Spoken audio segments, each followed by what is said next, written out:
నమస్తే welcome to special focus. America Iran మధ్య మళ్ళీ భీకర యుద్ధం జరగబోతోందా? గత 2 రోజులుగా ట్రూత్లో ట్రంప్ చేస్తున్న పోస్టుల సంకేతం ఇదేనా? ఓవైపు ఇస్లామాబాద్ వేదికగా చర్చలుంటూనే మరోవైపు సమ్మతం కాని ప్రతిపాదనలు, కొలిక్కి రాని సమస్యలను ముందరేసుకుంటోంది అమెరికా. అలవి కాని గొంతెమ్మ కోరికల్లాంటి డిమాండ్లను ప్రతిపాదనలుగా చేర్చి ఇరాన్ ఒప్పుకోవాల్సిందే, లేదంటే ఆ దేశాన్నే లేకుండా చేస్తామంటూ భీషణ ప్రతిజ్ఞలు చేస్తున్నాడు ట్రంప్. దీంతో రానున్న రోజుల్లో మళ్లీ మిడిల్ ఈస్ట్లో ఉద్రిక్తతలు పెరిగేలా ఉన్నాయి. ఇంతకీ ట్రంప్ ఇరాన్ ముందు పెడుతున్న కండిషన్స్ ఏంటి? ఇరాన్ ఎందుకు అమెరికా ప్రతిపాదనల్ని పక్కన పెడుతోంది? తగ్గేదే లేదని అగ్రరాజ్యంతో తెగేసి చెబుతోంది.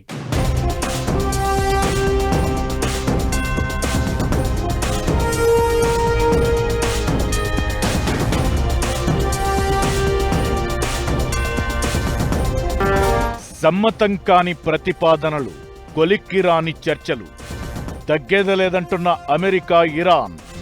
ఇక భీకర యుద్ధం తప్పదా? ఇరాన్తో యుద్ధం విషయంలో అమెరికా తాను పట్టిన కుందేలుకు 3 కాళ్లన్నట్లు వ్యవహరిస్తోంది. ఇరాన్తో యుద్ధానికి పర్మనెంట్ ఫుల్ స్టాప్ పెడుతుందని అనుకుంటే రోజులు గడుస్తున్నా చర్చలు సఫలం కావడం లేదు.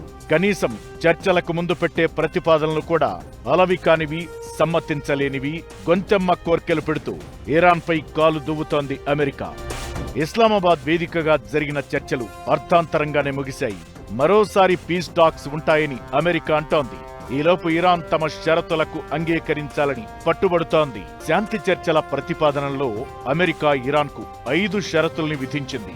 ఇందులో ప్రధానంగా ఇరాన్ వద్ద ఉన్న 400 కిలోల శుద్ధి చేసిన యురేనియం నిల్వలను అప్పగించాలి, అణు కేంద్రాల్లో కొన్నింటిని మాత్రమే నిర్వహించాలి, అలాగే యుద్ధం వల్ల జరిగిన నష్టానికి ఎలాంటి పరిహారం ఇవ్వబోమని చెబుతోంది. విదేశాల్లో స్తంభింపజేసిన ఇరాన్ ఆస్తుల్లో కనీసం 25% కూడా ఇరాన్కు విడుదల చెయ్యబోమని క్లారిటీగా చెబుతోంది. ఈ నిబంధనలన్నింటికీ ఒప్పుకున్నా భవిష్యత్తులో మళ్లీ దాడులు చెయ్యబోమన్న హామీ అమెరికా ఇవ్వడం లేదు. ట్రంప్ తీరుపై ఇరాన్ అసంతృప్తిగా ఉంది. దీంతో ఈ చర్చల ప్రతిపాదనలు కొలిక్కి రావడం లేదు. యుద్ధ విరమణకు ఇరాన్ నుంచి చాలా కీలకమైన ప్రతిపాదనలు ఉన్నాయి. లెబనాన్ సహా అన్ని చోట్ల యుద్ధాన్ని ఆపేయాలని, ఇరాన్పై ఉన్న ఆంక్షల్ని ఎత్తేయాలని, ఇరాన్ నిధుల్ని వెంటనే విడుదల చెయ్యాలని కోరుతోంది. యుద్ధం వల్ల నష్టాలకు పరిహారం, హర్మోజ్ జలసంధిపై ఇరాన్కు సార్వభౌమాధికారం వంటి షరతులు ఇందులో ఉన్నాయి. అయితే వీటిలో ఏ ఒక్క షరతును అమెరికా ఒప్పుకోవడం లేదు. దీంతో ఇరాన్ కూడా అమెరికాతో యుద్ధంపై ఎక్కడా రాజీ పడాలని అనుకోవడం లేదు. ఎంతవరకైనా వెళ్లాల్సిందే అన్న పట్టుదలతో ఉంది. ఇరాన్ చేసిన 14 పాయింట్ల శాంతి ప్రతిపాదనను ట్రంప్ ఈ మధ్య తిరస్కరించారు. దీనిపై ఇరాన్ చాలా గుర్రుగా ఉంది. తమ ప్రతిపాదనల్ని అమెరికా ఆమోదించకపోతే అమెరికా పన్ను చెల్లింపుదారులు భారీ మూల్యం చెల్లించుకోవాల్సి వస్తుందని ఇరాన్ అంటోంది. ఇరాన్ వద్ద భారీగా యురేనియం నిల్వలు ఉన్నాయి. హర్మోజ్ జలసంధి ప్రాంతంలో ఇరాన్కు మద్దతు ఉన్న గ్రూపుల కార్యకలాపాలు చాలా యాక్టివ్గా ఉన్నాయి. ఇక్కడే బాలిస్టిక్ మిసైల్ కార్యక్రమం ఇరాన్ నిర్వహిస్తోంది. మరోవైపు ఈ ప్రతిపాదనల్ని అంగీకరించడమంటే యుద్ధంలో లొంగిపోవడంతో సమానమని ఇరాన్ భావిస్తోంది. అయితే ట్రంప్ చర్చలన్న ప్రతిసారి ఇరాన్ కొన్ని మినహాయింపుల్ని పొందేందుకు ప్రయత్నిస్తోంది. తక్షణం కాల్పులు విరమించి ఆంక్షలు తొలగించి నష్టపరిహారం చెల్లించాలని డిమాండ్ చేస్తోంది. యుద్ధంలో ప్రపంచంలోని 2 అతిపెద్ద సైనిక శక్తులకు వ్యతిరేకంగా తాము బలంగా నిలబడగలిగామని ఇరాన్ భావిస్తోంది. అందుకే యుద్ధానికి సిద్ధమన్న సిగ్నల్స్ ఇస్తోంది. ఇరాన్ భారీగా యురేనియం నిల్వలను సేకరించింది. అయితే అందులో కొంత మొత్తాన్ని వేరే దేశానికి అప్పగించడానికి సిద్ధంగా ఉంది. కానీ మొత్తం యురేనియం నిల్వలను ఇవ్వడానికి మాత్రం ఒప్పుకోవడం లేదు. అమెరికా పెట్టిన కండిషన్స్లో 5 కూడా వివాదాస్పదమైనవి, ఇరాన్ ఎప్పటికీ అంగీకరించలేనివి. దీంతో ఈ ప్రతిష్టంభన ఇలాగే కొనసాగే అవకాశాలే కనబడుతున్నాయి.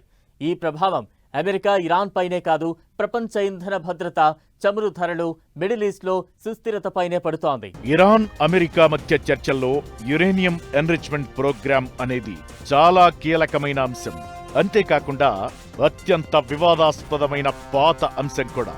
ఎందుకంటే అమెరికా కోణంలో ఇది అణ్వాయుధాల్ని తయారు చేయడానికి అవసరమైన సాంకేతిక సామర్థ్యం ఇరాన్ అతి త్వరలో సాధిస్తుందన్న భావన కలిగించేది. సహజ సిద్ధమైన యురేనియం ఒక్కటే అంత ప్రభావవంతంగా ఉండదు. ఎన్రిచ్మెంట్ ప్రక్రియ అనేది యురేనియంలోని శక్తివంతమైన భాగం ఐసోటోప్ 235 పరిమాణాన్ని పెంచుతుంది. వీటిని అణు రియాక్టర్లలో ఉపయోగించే శుద్ధ ఇంధనంగా మార్చవచ్చు. యురేనియం శుద్ధి నిష్పత్తి పెరిగే కొద్దీ దీన్ని సైనిక అవసరాలకు ఉపయోగించే ప్రమాదం కూడా పెరుగుతుంది. కానీ ఇరాన్ అణు నిరోధక ఒప్పందం కింద విద్యుత్ ఉత్పత్తి, పరిశోధన, వైద్య అవసరాలు వంటి శాంతియుత ప్రయోజనాలకు యురేనియం ఎన్రిచ్మెంట్ చేపట్టే హక్కు తనకు ఉందని వాదిస్తోంది. యుద్ధం ఆపాలంటే యురేనియం నిల్వలను ఇరాన్ పూర్తిగా నిలిపేయాలని, భవిష్యత్తులో ఎప్పటికీ అణ్వాయుధాల్ని పొందకూడదని అమెరికా అంటోంది. హర్మూజ్ జలసంధిపై నియంత్రణ అనే అంశం కూడా అమెరికా, ఇరాన్ మధ్య అతిపెద్ద వివాదాస్పద అంశం. వ్యూహాత్మకమైన ఈ సముద్ర మార్గం మీదుగా ప్రపంచంలోని 20% పైగా చమురు, ముడిసరుకు, ఎల్ఎన్జీ రవాణా జరుగుతుంది. యుద్ధం సమయంలో ఇరాన్ హర్మూజ్ జలసంధిని మూసేయడంతో అమెరికాపై ప్రపంచ దేశాల నుంచి ఒత్తిడి వచ్చింది. దీనిపై పట్టును కోల్పోవడానికి ఇరాన్ ఎప్పుడూ ఒప్పుకోదు. యుద్ధం జరిగినన్ని రోజులు ఇరాన్కు హర్మూజ్ అనేది ఒక వ్యూహాత్మక ఆయుధంగా ఉపయోగపడింది. కానీ దీన్ని అంతర్జాతీయ షిప్పింగ్ స్వేచ్ఛకు ఆటంకం కలిగించడంగా అమెరికా పరిగణిస్తోంది. అయితే అమెరికా కండిషన్కు ఒప్పుకుని హర్మూజ్ జలసంధిపై నియంత్రణను కోల్పోతే అది యుద్ధానికి ముగింపుగా కంటే పర్షియన్ గల్ఫ్ తమ ఉనికిని కోల్పోయినట్లేనని ఇరాన్ భావిస్తోంది. నియంత్రణను వదులుకోవడానికి ప్రత్యామ్నాయంగా వాణిజ్య నౌకల సురక్షిత రవాణాకు హామీ ఇస్తామని టెహ్రాన్ చెబుతోంది. గల్ఫ్లో ఇరాన్కు మద్దతు ఉన్న గ్రూపుల కార్యకలాపాలు టెహ్రాన్, అమెరికా మధ్య మరో వివాదాస్పద అంశం. లెబనాన్కు చెందిన హెజ్బొల్లా, యెమెన్కు చెందిన హౌతీలు, ఇరాక్కు చెందిన కొన్ని షియా మిలీషియా గ్రూపులకు ఇరాన్ ఆర్థిక, సైనిక శిక్షణ సహాయాన్ని అందిస్తోందని అమెరికా భావిస్తోంది. ఈ నెట్వర్క్ ప్రభావం పెరగడం అంటే ఇజ్రాయెల్, అమెరికాకే కాకుండా ప్రపంచవ్యాప్తంగా టెర్రరిస్టుల కార్యకలాపాలు పెరగడమేననేది వాషింగ్టన్ అభిప్రాయం. అయితే ఈ గ్రూపుల్ని ఇరాన్ సమర్థిస్తోంది. ఇది తమ ప్రాంత అస్తిత్వం, ఉనికి కోసం చేస్తున్న పోరాటంగా ఆయా గ్రూపులు భావిస్తున్నాయి. ఇరాన్ మిస్సైల్ ప్రోగ్రాం రెండు దేశాల మధ్య అత్యంత కీలకమైన, సున్నితమైన వివాదాస్పద అంశాల్లో ఒకటి. గత 2 దశాబ్దాల్లో ఇరాన్ బాలిస్టిక్ క్రూయిజ్ క్షిపణుల భారీ నిల్వలను సిద్ధం చేసుకుంది. ఇందులో స్వల్ప శ్రేణి క్షిపణుల నుంచి దాదాపు 2000 కిలోమీటర్ల దూరం వరకు ప్రయాణించి దాడి చేయగల క్షిపణులు ఉన్నాయి. ఇరాన్ భూగర్భ స్థావరాలు, క్షిపణి నగరాల నెట్వర్క్ ను మిస్సైల్ సిటీ పేరుతో నిర్మించుకుంది. ఎయిర్ ఫోర్స్, ఇతర ఆధునిక రక్షణ వ్యవస్థలు చాలా పరిమితంగా ఉన్న తరుణంలో ఈ మిస్సైల్ ప్రోగ్రాంను ఇరాన్ తన తక్షణ అవసరాలు, రక్షణ ప్రతిఘటించే వ్యూహంలో కీలకంగా భావిస్తోంది. ఇలా ఒప్పించలేని హామీలతో అమెరికా, ఒప్పుకోలేని హామీలతో ఇరాన్ ఎవరి దారి వారిదే అన్నట్లు ప్రవర్తిస్తున్నాయి.